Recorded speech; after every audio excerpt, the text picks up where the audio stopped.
All right, ladies and gentlemen, welcome to yet another podcast of Around the Game.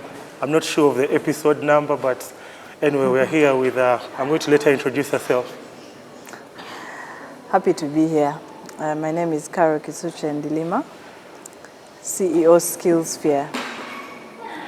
Should I go ahead? Yeah, what is course. Skillsphere? Well, Skillsphere is a dynamic skilling organization that is aimed to skill both young and old people. When I say old, I don't mean old but adults, youth and adults, on all things digital skilling, financial literacy, entrepreneurship, and sports. The idea is to have a sphere of skills that we give both audiences or both personas to be able to thrive in any changing economy. We know that things are changing every day. Things are going digital now, but are we prepared for this change? As you know, I come from a sports background, but we know we have people who are dependent on sports. But what happens that day when you break your leg? Or that day when edge catches up? Can you still be able to survive? So the idea of Skillsphere is we want to empower young people, youth, young, old, to be able to have a set of many skills so that if this fails, you still have a couple of other skills that can help you learn, grow, and benefit from. That is what Skillsphere is all about. Let me introduce you officially. You're famously known as DJ Caro. When I joined the league, I knew you as DJ Caro. You big brand, star player, you finally called it quits. I just want us to go through your basketball journey from primary, secondary, university, then the league. I'm not sure how many teams you played for. You played for A1, you played for UC, you played for Kisukye. I only played for one team. A1 Challenge, Kobe Bryant. Anyway, how did you fall in love with the game? Well, one, I come from a family that my dad was the kind that didn't want us to be on TV. So his methodology was during holidays, my mom and dad would drop us at Kampala Club from morning and pick us up in the evening. From what time? From like 8? 8:30, the time they're going to work, drop us off, my brother and I. And because the methodology was don't sit at home doing nothing or watching TV. Get involved in sport. Because sport teaches you many things, teamwork, most important, discipline, communication, making friends, and all these different things. But also there's the physical fitness side of things. So in so doing, my dad was into tennis when he was younger. My mom had a stint of netball. So that whole arrangement made me, I grew up loving sport because I had no choice. Of course. Because if every holiday, you're in school during that time, but holiday you're doing sports. So I have two brothers, older brothers who were into basketball. So I went to school, I went to Aga Khan Primary School. And after school, I would go to the court and watch my brothers play basketball. Where was that court? Aga Khan, at the Aga Khan court. You're in the same school with your brothers? Yes. No. They somehow used to come to the court. There's a way it worked out, but they used to come and play at the Aga Khan court. And then I was trying to think about how that worked out, that they used to play there, and after school I used to just watch them play while, wait for them, and we go home together. But also they were friends with Coach Monday. Juruni. And sometimes Monday did work out with a couple of guys at the Aga Khan court. So I think those days the Aga Khan court was like one of the Kawa courts back then. We're talking 19... do I want to say that, But so I think that's where the love came from.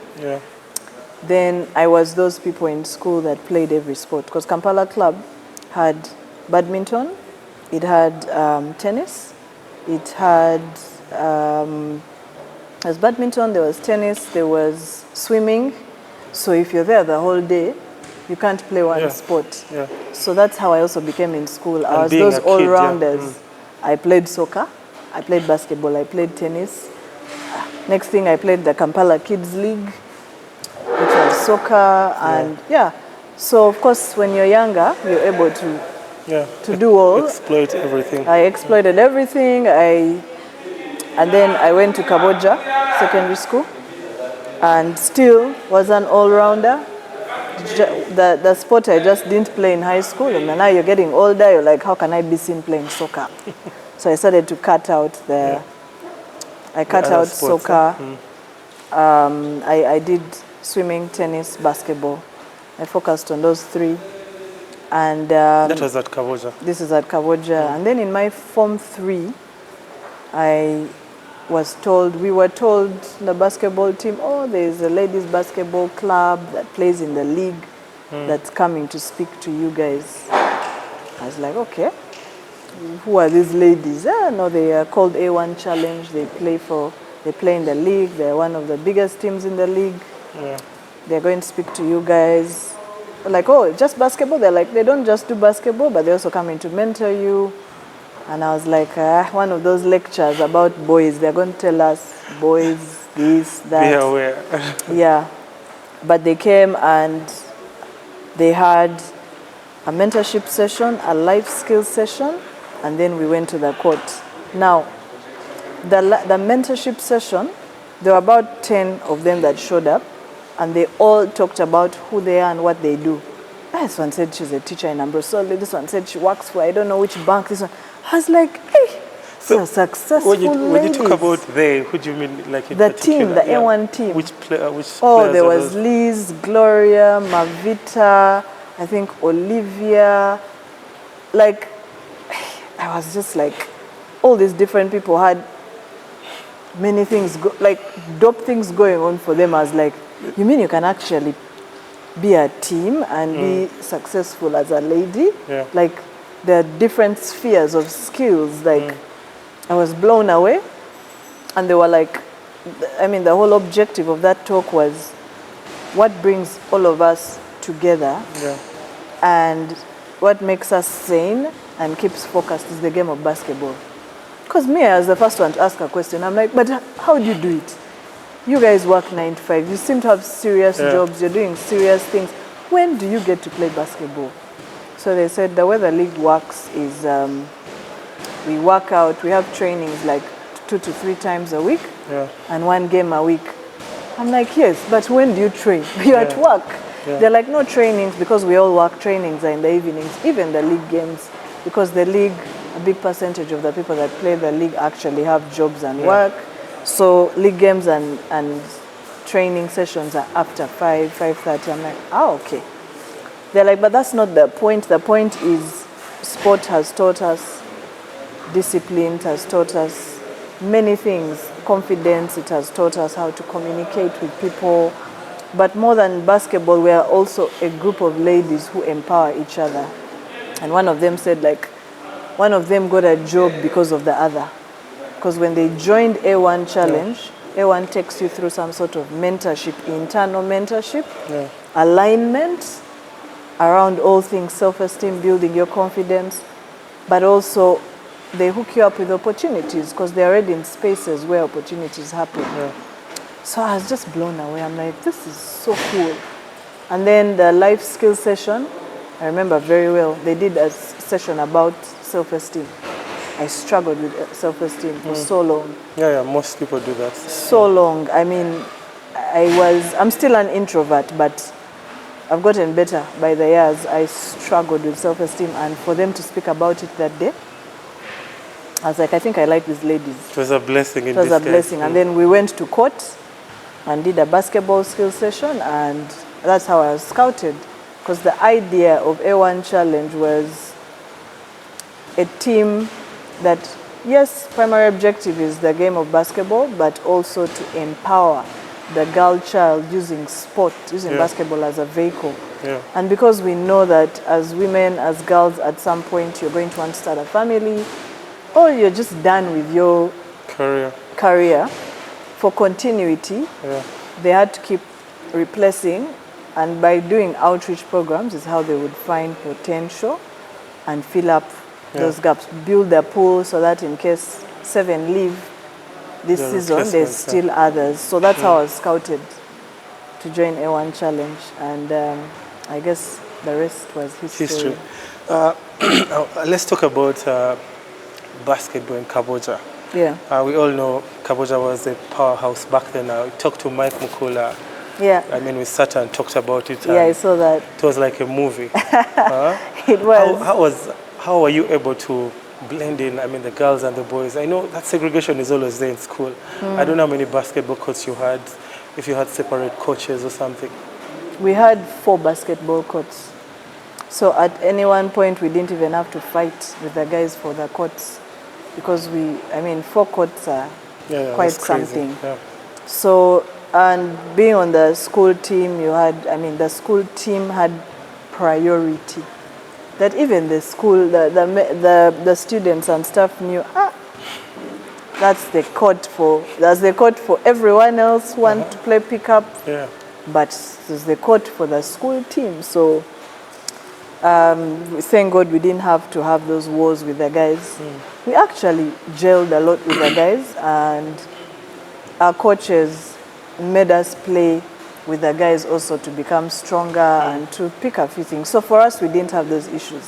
The fact that Cambodia is a mixed school, it wasn't one of those, the chicks are on their own, the guys, we did everything together. The guys could come and watch our sessions and tell us how we are crap, and would say, let's play together so we get you guys stronger. So we were really working together for the common goal of, if we are going for a tournament, not just the guys should shine, even the chicks team.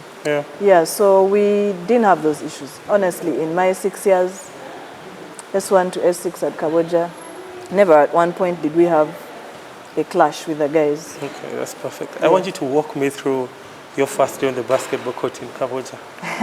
That's what we want to listen. Interestingly,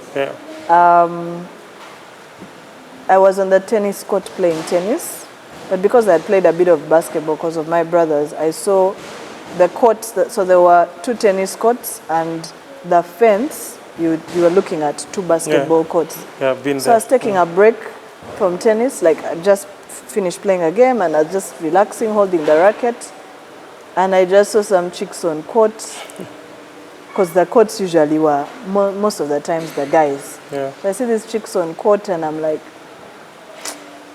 finally there are chicks playing basketball. It's always guys. Yeah. And I was like, you know what, let me go and join them. So a person I was playing with and he said, now what has happened? You've left me in this story alone. I said, that's also my game. Just the fact that I haven't seen ladies, that was in senior one. There, senior 1.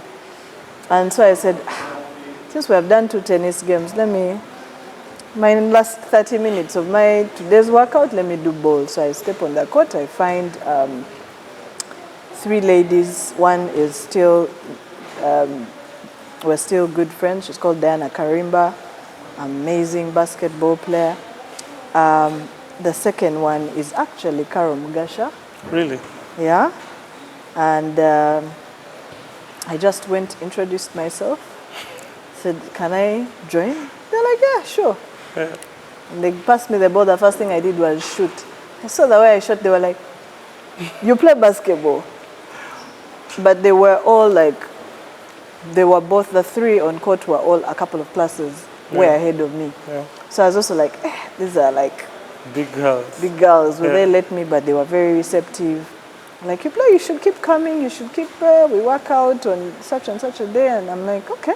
I was like, they welcomed me. They were not being big girls. Did a couple of layups. The next thing they told me, no, tomorrow fall in for the training session. Who was the coach by then? Their coach by then was a guy called William. He was a student or just a coach from outside? He's into rugby, interestingly. That's his other name, but I just remember William. William was the coach. Then at some point, Eddie Oma. Yeah. Anyway, so that's really how it started. The next day I go for the training session, and the coach, I mean, these girls introduced me to the coach. They're like, she joined us yesterday. We think she can. Yeah. I think she has the potential. Coach saw me and said, okay. Started working out. Next thing, I'm on that team. I'm like the youngest on the Cambodia team. And when other girls saw that, hey, can be next one and be on the team, then they also fell in. Yeah. Yeah, so there was like a senior team and a junior team. And I happened to play in both the junior and the senior team. Really, in senior one? Yeah. Wow. I started to play, actually senior one, third term was my very first stint at playing on the senior team.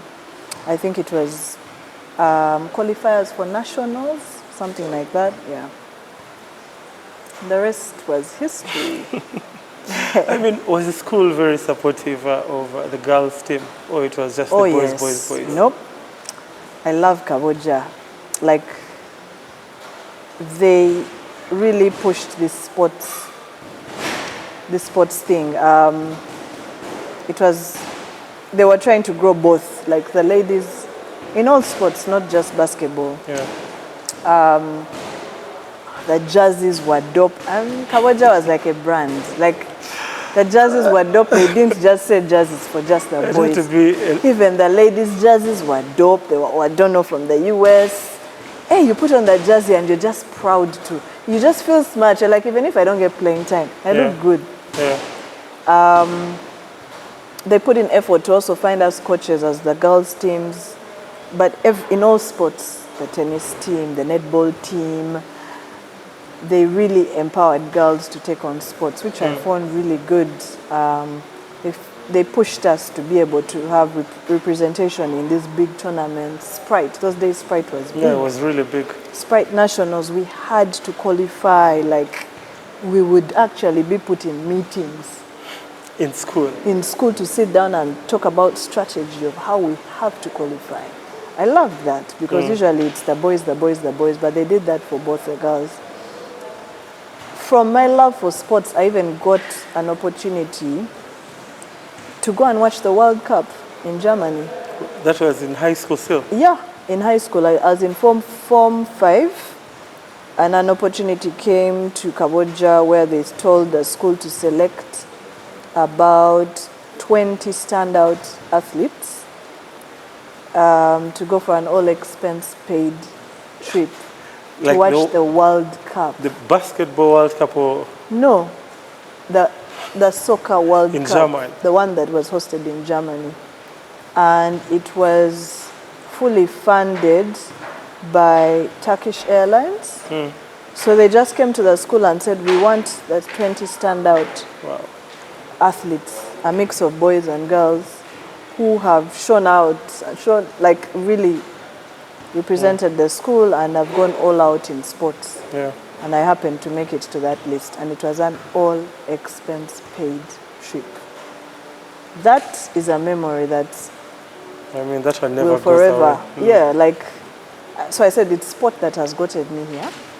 And for me to be selected out of 20 in the whole school that has 800 plus meant something. And the experience in Germany just opened my mind to a lot of possibilities of sport.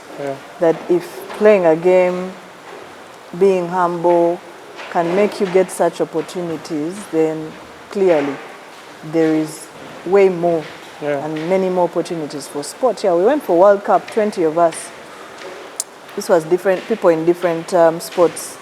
Some basketball, some rugby, some netball, for a full, was it 3 weeks or a month?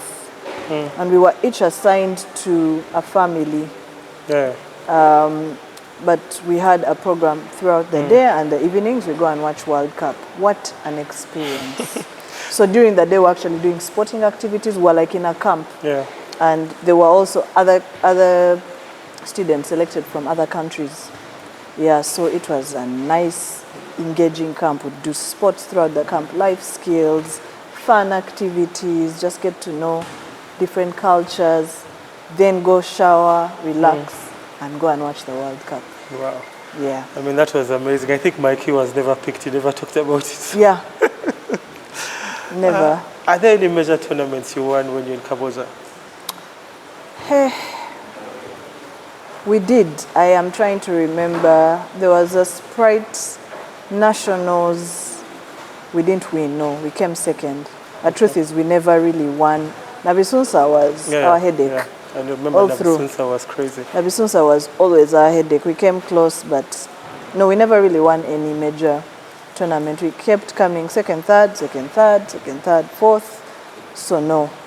Nabisunsa was, for the period as in Cambodia, was our headache all through. I mean, what did you learn in Cambodia as a student athlete? I mean, there are a lot of things I learned. You can actually, I used to think there's no way you can strike the balance between school and sports. But I learned that you can actually strike the balance if you're disciplined and if you're intentional. And also if you have a support system. That the school was a support system in itself. That we had, they knew school time is school time, but they also took co-curricular activities very serious. Yeah. And they would tell us that you may not see it now, but what you're doing now is going to help you in the next couple of years. And I mean, now that I think back, I'm like, the organization I'm running, Skillsphere, is really a sphere of skills, which Cambodia was teaching us to do back then. Like, do your school, but also do other activities, learn other things, you know? Yeah. So, it taught me that you can, we all can, but intentionality is important, discipline is important, because even in school, if you're in a boarding school, no one is really going to push you and like, there are teachers pushing you and all that, but you have to have that personal self-drive of, I have to excel here, but I also have to excel here. Yeah. No one is going to force you to wake up and read or to hit the pass mark. Yeah. And this side, no one is going to force you to score 30 points to win the game. You have to push yourself. Yeah. You have to push yourself. Are you going to wake up slightly earlier? Are you going to be at the court on time? And also discipline. Like, when you grow up, later when I grew up is when I was like, this thing called discipline, we cannot run away from it.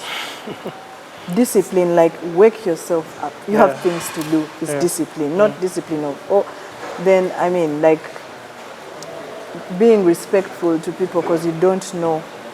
Humble, humility. Kids of today don't know humility. It's just like, fact. So it's all these different things that I learned from the support system in Cambodia, teachers, the administration, the fellow players, the coaches, that even we were accountable. Like, you're going for a tournament, but how did you perform in your midterm? Yeah. If you're failing on this end, then we're going to cut out sport for you until you fix things. Because the coaches are trying to tell you, you have to balance, you have to strike a balance between both. Otherwise, you don't want to get to a point where teachers are saying, it is sport that is making her perform like this. That's exactly what they'll tell your parents. Exactly. Yeah. So also, I give it to my parents because they've been supportive all through this journey. Like, I was in S5. No, I was a actually, the Germany opportunity came when I was a candidate in S6. We did have like 2 to 3 players who didn't make it, 2 to 3 students who didn't make it for the Germany trip because their parents said they're candidates. They need to be focusing on Cantab soon. Yeah. But I thank God for parents that look further than just Cantab to, this is an opportunity that has come and you don't get such opportunities. So also having supportive parents who understand and see big picture was very important for me. Okay. Yeah. I mean, I think we're going to come to the end of our first segment. We'll see you in part 2. That has been Carol.